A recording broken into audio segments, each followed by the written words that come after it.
how did you end up as a fitness coach? And before I get to like you answered that question directly, like part of what I'm curious about is you.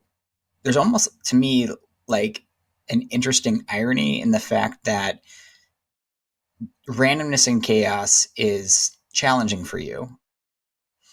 And yet sort of the path that you chose is like, I'm going to become a business owner and have this online coaching industry, which at least from the outside, it seems like, owning a business or being an entrepreneur, that kind of thing is a lot more chaos than like going and getting a job where you have instructions and structure and somebody else is kind of creating that for you. And instead you're having to create that for yourself. So what led you to that? How have you navigated that?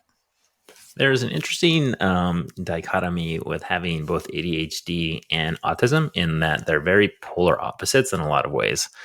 With ADHD, chaos is very enjoyable. It's amazing. It's kind of what you crave, the constant novelty and variety. With autism, that's basically your hell. So I'm always kind of like in this place where I'm very much pulling at two parts of me, and they're very much in contention a lot. And owning a business is like that. So there's a lot of things that I'm very good at, and there's a lot of things that I'm very, very bad at with as far as being a business owner. But as far as coming to the job that I'm doing now, one thing that I found is that I'm not very good at listening to other people explain how they want me to do things, especially if there's better ways to do it. And I know that there's a better way to do it. Then I'm not going to do it that way. I'm going to do it the way that I want to do it. That doesn't work for people if they're your boss. So I came to quickly find out that I don't work well if I have a boss. And so I didn't really have too many options as far as like, I'm a really good coach and I'm not a really good employee. Got it. And how did you, so if I understand your story correctly, you were graduating high school, then went straight into the Navy. And then from there you went to the internship in New York. Yeah, kind of. So I was in high school. I had good grades. It was like I was trying to figure out what I wanted to do next, and I had no idea what I wanted to do for college. So I did like a year of community college, and I was like, "This is a waste of my fucking time," because I still have no idea what I want to do. So I basically sat there one day. I was like, "What's the most opposite thing I could be doing right now?"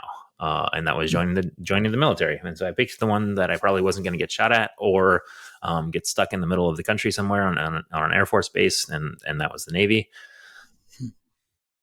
I stayed there for 10 years, 4 of which was fine. The other 6 was not. And then while I was in the Navy, I just kind of got introduced and sort of fell in love with fitness. And I found I was really, really good at helping other people achieve their kind of fitness things that they wanted to do and kind of guide them through that and support them. And so that's what I wanted to do. And I was lucky enough to be able to have a good relationship with the people that I used as coaches. And that afforded me the internship opportunity out of the Navy, and kind of just hopped on that, and kind of everything kind of fell into place a little bit as far as the next 6-7 years. I have no idea. How long have I been out of the Navy now? 8 years almost. Yeah, 8 years almost. You still spent more time in the Navy as an adult at this point than you have outside of the Navy. Yeah. Wow. So what was that like? I mean, I've never been in any sort of military service before, and I didn't realize you were there for 10 years. From my head, it was like 4 years or something like that tops. I didn't realize it was a decade, which is a long ass time. What was that like for you? I don't really know how to answer that question because it was a lot of things, but most of it was very simple, but it was really fucking stupid a lot of times. And often, the thing that I remember the most about being in the Navy is how many arguments I got in with people that were above me on the chain of command, and how right I was in all of those arguments. And that's basically what I remember the most. Because they would get mad at me, but they couldn't do anything to me about it because I was always correct. And yeah, so there was a lot of contention and conflict when I was, especially as I got promoted, because then there was even less that they could do to me and more that I could say. And I was not very good at holding my tongue. And so often I would say I would say things in the most inopportune for them time to say those things. Yeah, and luckily it didn't get me in any actual trouble, just some getting yelled at sometimes. But Mhm. that was basically the entirety of my experience, was not wanting to be there for often like periods of time, knowing that I was correct and everybody around me was mostly stupid, and just having to live with the fact that that's just how I had to be. Mm. Yeah, so like I don't remember. It's not that I don't remember. I refuse to let go of a lot of the times that were hard in the Navy, because I find that Mm. people that get out of the military have a very rosy and paint a very rosy picture of what it was and what it could be. And I Mm. wanted to make sure that I never did that. There were some like very good and fun times, but Mhm. often it's a place like full of fucking idiots, and you just had to Yeah. live in it. And especially like in the Navy, you're like confined to a ship and out at sea for months at a time, and just Yeah. living with a lot of idiots. Was that I would say like the main hard thing was just kind of being surrounded, per your words, by a bunch of idiots, or were there like specific things that like, or There was a specific lot of moments? hard things.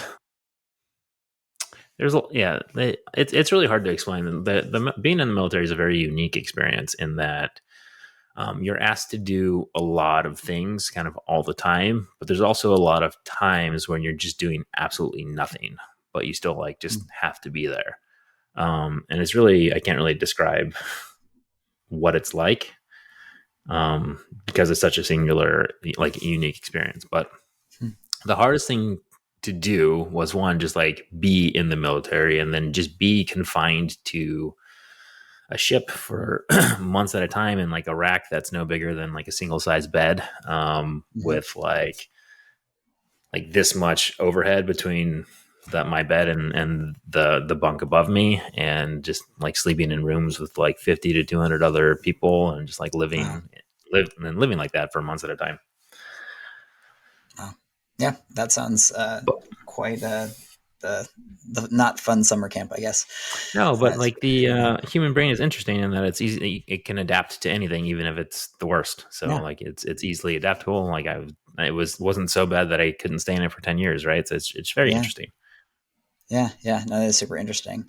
Um, and you kind of touched on this a little bit, but you mentioned there was also, obviously some really good things that came out of it. What were some of the lessons that you learned, or things that being in the Navy taught you that are still a part of your life today, or that kind of thing? The thing that the Navy taught me most was how not to treat people, because it gave me a very clear like viewership on how like people abuse power, Hmm. and what that looks like. So that's what the Navy taught me the most, was really how not to treat people, and how not to be a leader. Hmm. As far as like the fun times, there's just like, again, there's a lot of unique experiences. So you get very very close with the people that you're kind of working with, because they're like the only Hmm. people you see for years, Yeah. and you basically live with these people for years as well. So like there's a lot of there's nothing like shared suffering to really bring people together. And Hmm.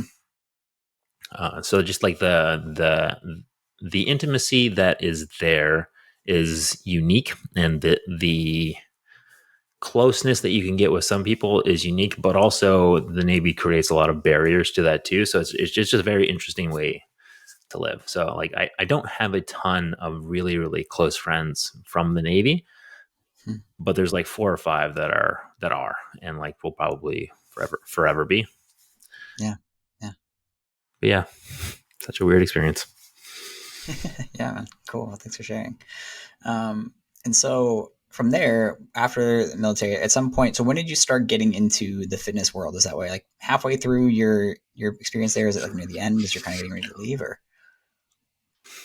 So probably around the second or third year that I was in the Navy is when I really started to get into it, because had an idea that I wanted to train for, what was it, EOD, which is explosive ordnance disposal, and it sounded like a really cool job. I wanted to mess with Mm. wires, and I was doing that until I tore my meniscus and ACL, Ah, and trying to like recover from that, and just like relatively not good support systems that the military has for injuries like that, and just kind of like dealing with that is really what drove me to learn about fitness and how to figure out hmm, my own recovery, and make sure that was good. got it. So from there, you started like building up your own kind of like fitness knowledge and your awareness of the body and Yeah, all that kind of stuff. And then, so then because somebody from had there, to, and it wasn't going to be the people taking care of me. fair enough, fair enough. And then so from there, you get this internship and you go to New York, and then yeah, and then what? So then you study under them, and then kind of at some point you just decide to launch your own thing.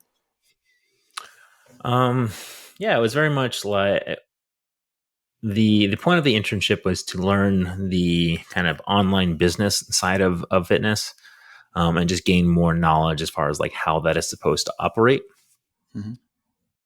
So yeah, so I learned that a little bit, then got a job at an actual like brick and mortar gym in New York to just like get more experience, just like actually training real people.